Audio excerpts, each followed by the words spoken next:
주님께서 여러분과 함께 또한 사제의 영과 함께 루카가 전한 거룩한 복음입니다. 주님 영광 받으소서.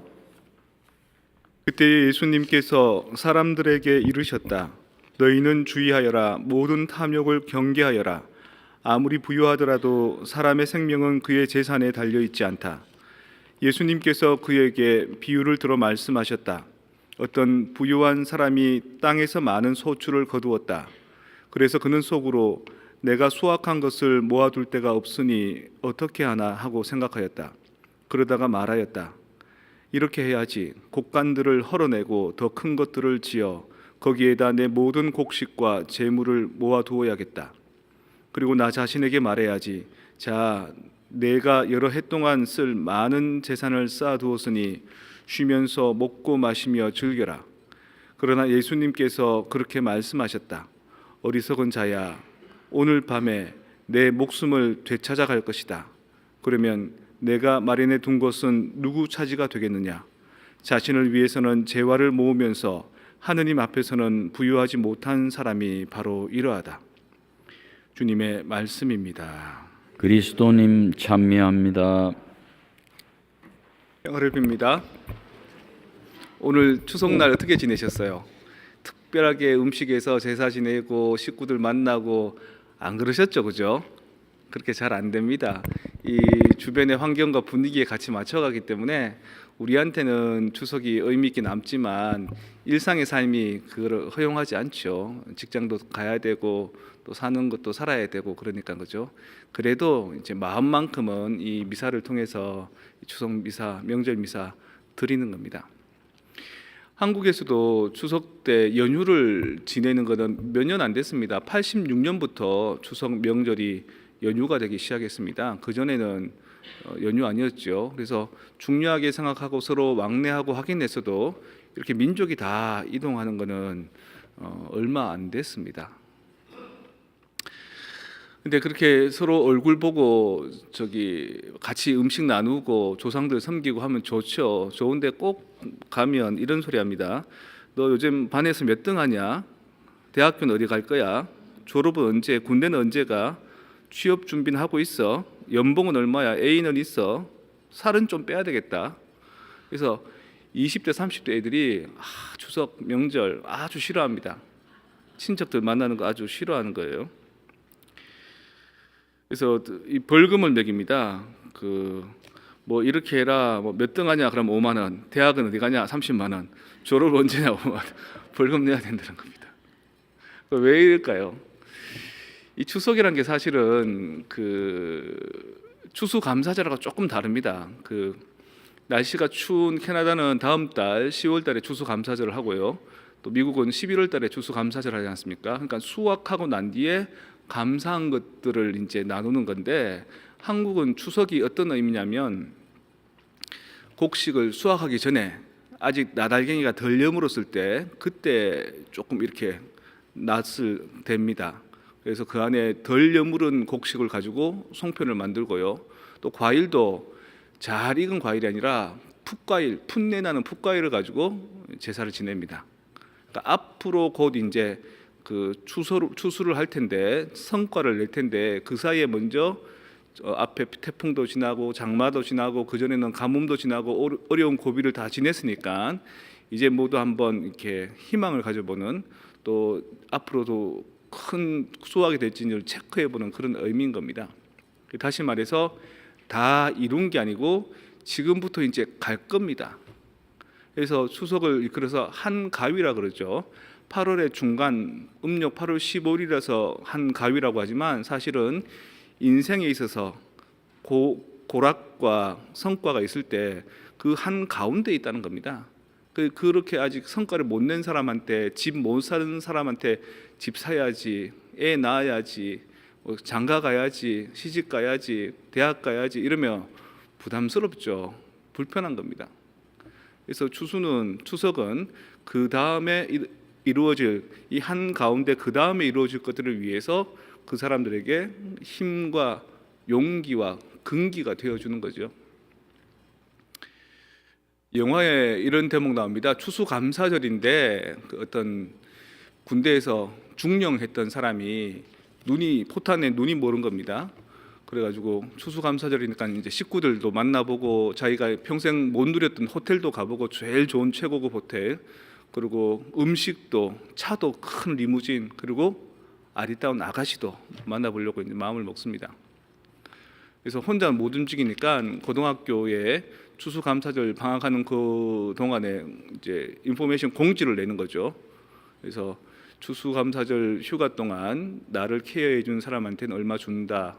그래서 그 중에서 이제 고등학교 다니다가 집이 멀리 있는데 크리스마스 때 차를 타고 집에 가야 되는데 차비가 없는, 비행기 값이 없는 그 친구가 가서 그 사람한테 가서 이제 케어를 하러 갑니다. 그 사람이 뉴욕 가자 그러면서 갑자기 벌떡 일어나가지고 짐 챙겨서 갑니다. 뉴욕 따라간 거죠. 가니까 뭐 큰 리무진, 길쭉한 리무진에 호텔에 거기에서 탱고를 춥니다. 눈이 안 보이지만 그 어떤 사람보다 더 멋있게. 그래서 아가씨가 쭈삣쭈삣하니까 아가씨, 탱고는 발이 꼬일 때 비로소 제대로 춤을 추는 거예요. 그래서 두려워하지 말라는 거죠. 여인의 향기라는 영화 제목입니다. 그리고 이제 기사한테 물어보죠. 이 동네에서 제일 최고의 아가씨가 누구냐고. 그 아가씨한테 가서 하룻밤을 지내고 오기도 합니다.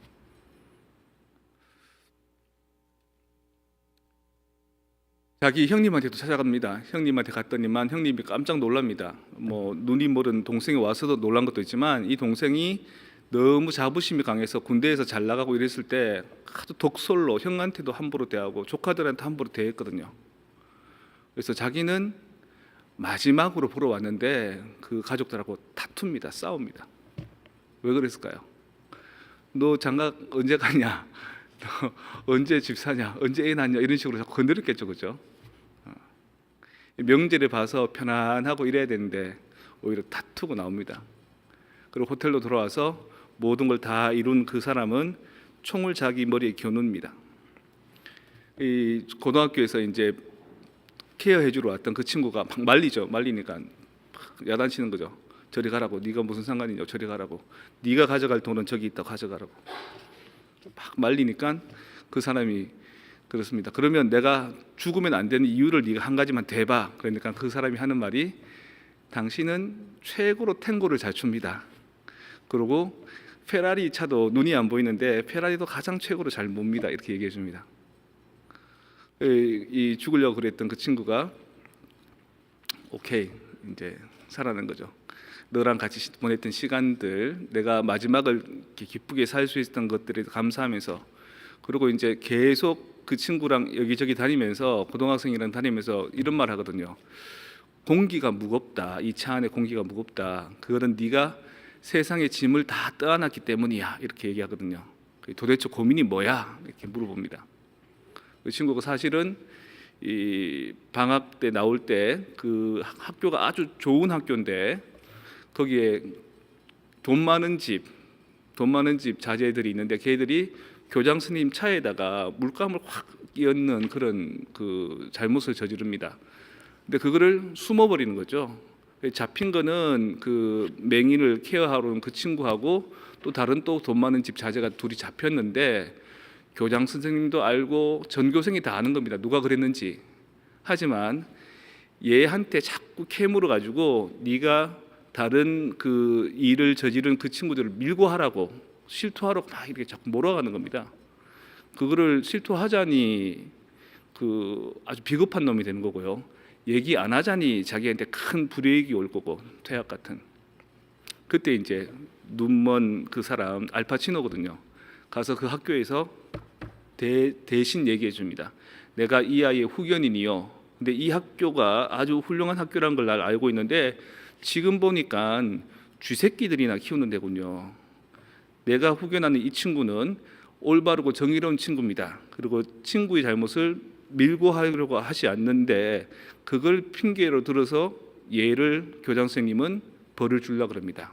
물론 얘를 벌을 주면 교장한테 덤비려고 했던 그 분위기가 다 사라지겠죠. 다른 친구들이 일벌백계로. 하지만 얘는 가난하고 돈 없으니까 이렇게 하고, 돈 있는 누가 범인인지도 알면서도 그렇게 하는 거는 나쁘지 않냐고. 이렇게 그래요. 그 추수감사절에 가족들하고 가서 다투고 그리고 마지막으로 인생을 다 누리고 죽으려고 했던 그 사람이 오히려 그 아이의 후견인이 돼주는 것. 인생은요 그 끝이란 게 없습니다. 추수감사절, 추석 내가 했던 것들을 결실을 다 거두어들이고 확인하는 게 아니라 그때까지 살았던 것들을 이제 한 가위 한 가운데 이제 두고 그 다음에 결실들을 준비하는 삶을 살아야 되는 겁니다. 뭐 성과를 묻고 내 인생이 잘 살았나 못 살았나 묻고 그러면은 저마다 그렇죠.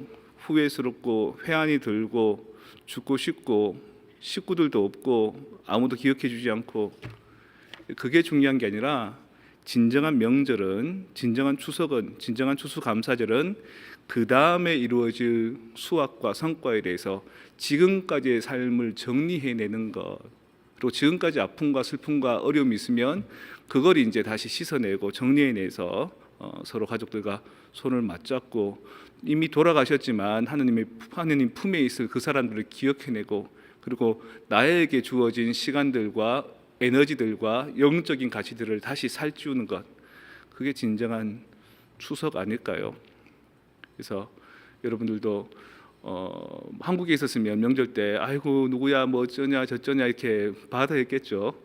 근데 그런 것보다도 옆에 있는 사람들 기다려줄 수 있는 말하지 않아도 내 가까이 있으면 오히려 힘을 얻어서 자신이 해야 될 성과를 낼 수 있는 그런 삶을 살아주시면 우리 매일의 삶이 추석이고 매일의 삶이 한가운데 한가위고 매일의 삶이 주님께 우리의 성과들을 기약하고 애원하고 청원할 수 있는 그런 시기가 아닐까.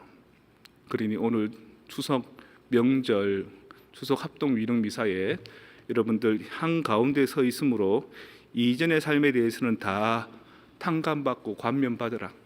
이전에 못했던 것들, 잘못했던 것들, 부족했던 것들, 심지어는 그때 잘할 걸 싶은데 시간을 놓쳐서 아버지는 돌아가시고 어머니는 옆에 안 계시고 그랬던 것들도 이제 남아있는 앞을 바라보면서 내 주변에 있는 자녀들에게 더 사랑해 주시고 이웃들에게 더 밝은 모습으로 또 여러분에게 남아있는 역량의 날개를 활짝 펴서 마지막 결실들을 남국의 햇빛을 마지막 끝까지 받아서 더욱더 달콤하고 커다랗고 진한 열매들을 낼 수 있는 그런 분기점이 되는 한가운데 한가위 추석 명절이 되었으면 좋겠습니다.